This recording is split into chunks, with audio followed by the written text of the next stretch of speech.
Here are some of your hottest takes in Marvel Rivals. Last video we asked y'all to give us your hottest takes on all things Marvel Rivals. And let's just say, some of y'all are crazy. Also, side note, I am aware of the lack of Wolverine hate in the last video, and I would like to apologize for it. And I figured the best way to insult you balding, homeless Wolverine mains is to provide footage of me playing your main, but bad. Also, for every like this video gets, $1 will be donated to help cure Moon Knight players of their crippling moon addiction.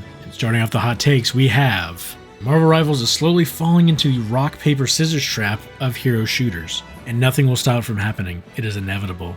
No pun intended. Well, first and foremost, that pun was absolutely intended, and second off, I kind of agree with you. Only in this instance, you have paper being your support, rock being your tank, of course, and scissors being the Wolverine who is somehow breaking your rock. Alright, next we got a hot take. Jeff is no longer fun and is now just a heel bot incarnate. I'm a bronze goat. You know what? While I agree that the Jeff rework turned him into a perfect heel bot, I really can't say that I don't find him enjoyable to play. Standing completely still in a corner somewhere shooting your hydro pump at people is kinda goofy. And yeah, I would love it if our boy Jeff could receive some love, but I mean, we gotta buff Luna. Wolverine needs to be buffed. P.S. I'm a tank player who likes being railed. Yes, I read that out loud. I don't really have a response to this. I just need this comment to be seen and judged by all. Hot take, I like Wolverine. That's not actually a hot take. That is a federal offense, and yes, I am pressing charges. All auto-aim characters / characters with bouncing projectiles should be reworked to require actual aim.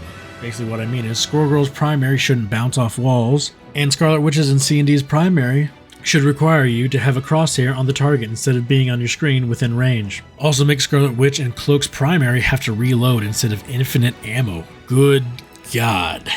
Okay, this is an interesting idea, and I'm gonna run with it, alright? Hear me out, okay? I agree with the Squirrel Girl take. I would absolutely love to see something to be done about her because I think her projectile should explode on whatever they hit. You know, maybe deals extra damage to shields, walls, or just terrain in general, because if you've ever tried to destroy a wall as Squirrel Girl, it is actually sad. It would also require her to get some actual aim if she wants to do some meaningful damage. As far as Scarlet Witch and Cloak are concerned, I don't really agree with you there. If anything, I think they just need to rework Scarlet's entire ult, because good lord, it is trash. And Cloak doesn't do that much damage to begin with. Hot take, Namor should be treated with the same disdain as Moon Knight and Scarlet Witch as skillless characters. Namor gets to shut down divers and flyers for free while still having a 2-tap headshot and an escape tool. Okay, so I think Namor is kind of mid without the Gamma team up from Hulk, and at the rank where Hulk players actually start to become scary, I feel like dive DPS are also going to be schmoovin'. So he's kind of a necessary evil. That being said, I'm not a fan of his ult shutting down movement abilities. That's stupid. Hot take, Hulk's jumping mechanism makes him not fun to play. He should have Winston loop. Okay, hear me out. I kind of agree with this one. I feel like Hulk is super fun and difficult to play because of his movement mechanic, but at the same time, any form of crowd control cancels your jump, which is just obnoxious. Like, come on guys. This isn't the MCU, give the man a break. There's no reason that Jeff's right click should reset Hulk jump. Giving him a second jump ability similar to the Thing would allow Hulk players to play more aggressive. All the while, it would keep him from being completely broken. Also, if they could change it to where Hulk grabbing someone out of the air changed the animation to where he like basketball dunks someone, I feel like a lot more people would start playing him.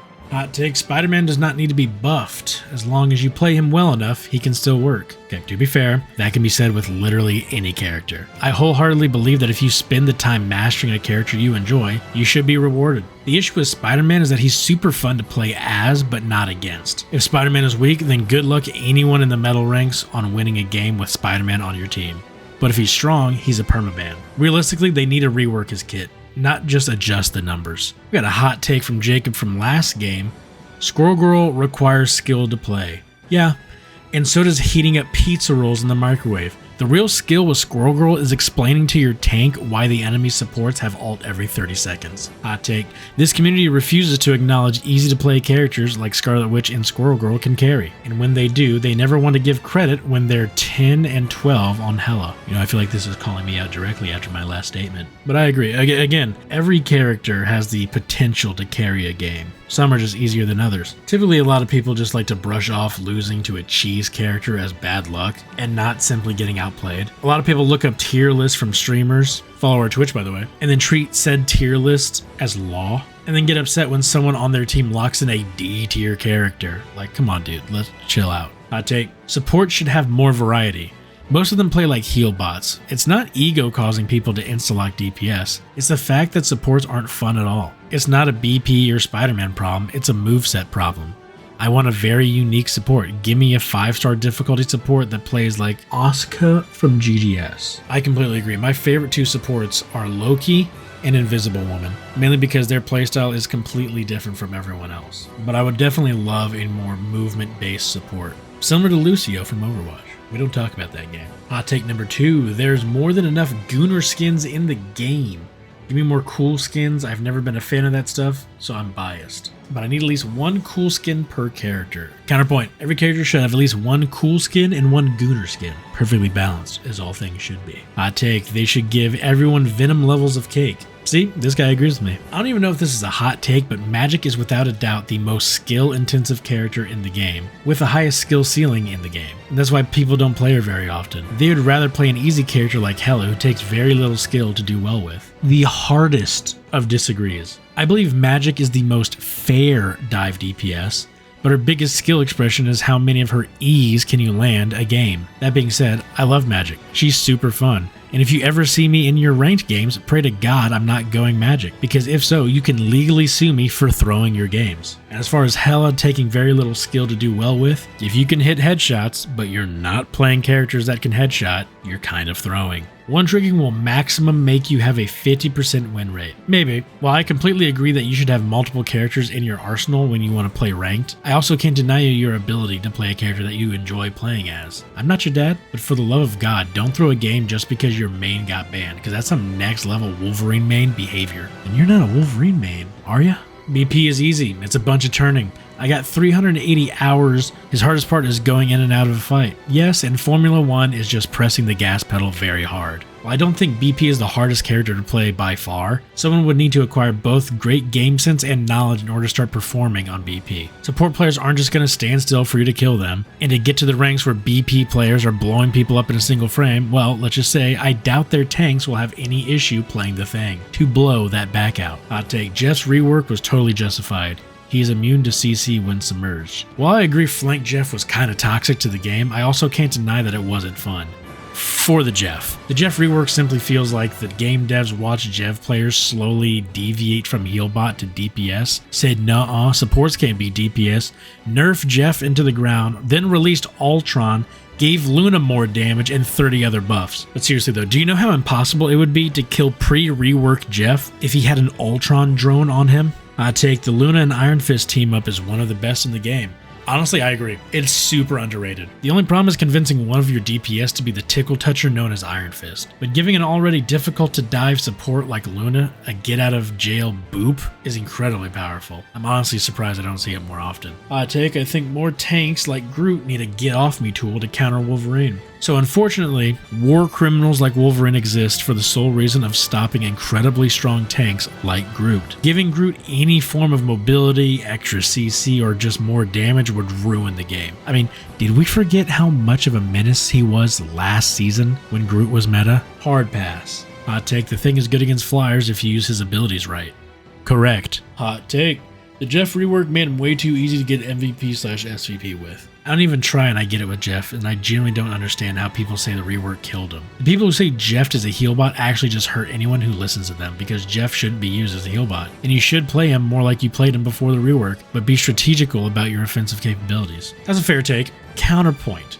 The reason why you should healbot on Jeff, because it's the fastest way to get your ultimate. And why do you want your ult? Because you better have Storm on your team, otherwise you might as well not bother ulting. But yes, you can still play Flank Jeff, just don't be surprised when the DPS are actually able to kill you.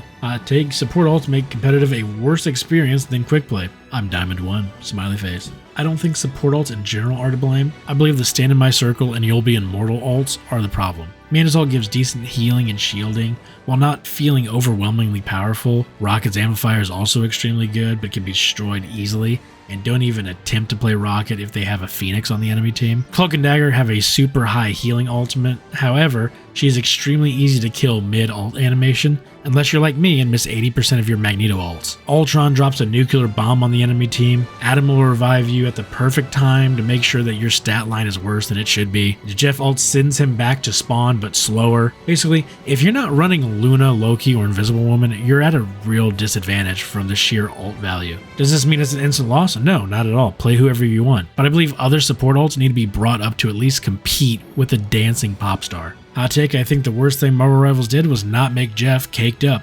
I'm ignoring this, and I'm asking that you ignore the fact that I liked the comment. Hot take, we might actually need a form of role queue. The DPS epidemic is only getting worse, and there's little incentive for Vanguard/support players, putting up with 3 to 4 duelists, randos, insta-locking their mains every lobby, to go 9, 9, and 2 and act like they carried more than their solo tanks or solo supports. So I've never really had to deal with solo supports. Solo tanking happens like every game, and I can understand why some people are wanting role queue, but absolutely not. The devs simply need to make more fun and engaging tank/supports. Not being able to swap roles mid-game would kill a large amount of characters. I mean, how would they even force the role queue? Would it be 2-2-2? Because if so, congrats on killing half of the supports who are only picked in triple support. And it would only add fuel to the fire of toxicity. Can you imagine how much hate you'd get as an Adam Warlock main for locking in a support just to get sent death threats because your duo support locked in Rocket? And now your team is forced to huddle around health packs for warmth. And if anything, it would just cement Luna and Loki as the permanent support meta. Hot take, this game will probably enter a similar spiral of what happened to Overwatch. It's only really a matter of time before NetEase gets complacent and starts even more predatory tactics like Blizzard did and still does. So yes and no. I feel a lot of the Rivals community are actually former Overwatch players, and those same players would drop this game in an instant if they started going down the same path. But as long as NetEase can keep up pumping out the content, keeping up with balance changes, I really think we'll be okay. I mean, do you guys remember how long metas lasted in Overwatch? How long was GOATS? How long was Brig meta? Do you even want to talk about the Moth? Hot take. Hot take. I honestly can't believe you'd say such a thing, you disgusting freak. Hot take, support ults shouldn't exist. You know, I think there's a team deathmatch mode specifically made for people like you. Hot take, Hulk is the hardest character to learn. Spider-Man's not even close. Hard agree. I was able to figure out the gameplay loop on Spider-Man relatively quickly. All I gotta do is practice. I mean, I'm not super good on him, but Hulk, it's a completely different breed. Feeding on Spider-Man will cause your team to hate you, but feeding on Hulk will lose you the whole game. Hot take, this game's gonna end up like the Fortnite of hero shooters. It's better than the other games, but it's also killing itself with the balance team being on drugs and the EOMM. It'll get popular every month and then die when things get old. That's a fair take. I feel like the balance team is doing a decent job at keeping the meta shifting constantly. Like, the only thing that I really wish that they would do is change out who's meta on supports. And before you Luna players come over here and comment about how Luna doesn't need a nerf because she has a low win rate, you know what? So does Magneto. And are you going to look me in the eyes and tell me that Penny Parker, Rocket, and Magic are the strongest characters in this game? As far as EOMM, absolutely. Get these government agents off my team. Hot take, there's no normal Psylocke main. I agree. That is all. Hot take, I think Ultron is a DPS with one healing ability because no one uses his ult to heal. Untrue. I accidentally healed my tank once. Spider-Man, Wolverine, and Black Panther are so annoying. That's their job, to force changes within the comp. Without tank busters, Gator would be meta. Without dive, support comps and poke comps take over. Without poke, brawl bullies everyone. I understand, I agree, it's a rock, paper, scissors. And I know that Wolverine isn't necessary, but he's still going to be charged with domestic terrorism. Hot take, Mag has been meta for too long and needs to be nerfed, or other tanks need crazy buffs. So I think the issue with Mag is he's the perfect solo tank, and other tanks just struggle to keep up. Nerfing Mag would really only deter people from playing tank, because Lord knows you're not getting a second one. But yeah, add more tanks, make them more fun. Marvel text chat should be on match chat by default. Trash talking is part of the game. If you can tilt the enemy by calling them trash, you win the mental aspect of the game. Then tilt your team by talking trash to them when the game is over, so they go to sleep thinking about that guy that called them horrible. You know, I kind of agree, but I mainly want text chat defaulted to match chat so I can share my twerking Venom emoji faster. Hot take, almost every video that has this style is only taking the male player base into consideration. I play Rivals and make Rivals content. Do you think I know what a woman is? I don't know if this counts as a hot take, but I downloaded the game out of pure hatred for one character. I hadn't touched a hero shooter since getting burned out of the OG Overwatch, so debated downloading Rivals since I like superheroes. Then they added the Fantastic Four. I have hated Mr. Fantastic since I was a child, and being told that I can beat the shit out of him with the character I like made me download immediately after. I'm now a Lord on Scarlet Witch, working my way through the ranks and smiling every time I send that Stretch Armstrong wannabe back to spawn. Bro, is this Dr. Doom's alt account? Hot take. C&D players are retarded. Turded. From the root word tord, meaning irritation, frustration, or disappointment. So by your definition, Cloak and Dagger players are disappointments twice. Let us know should be buffed.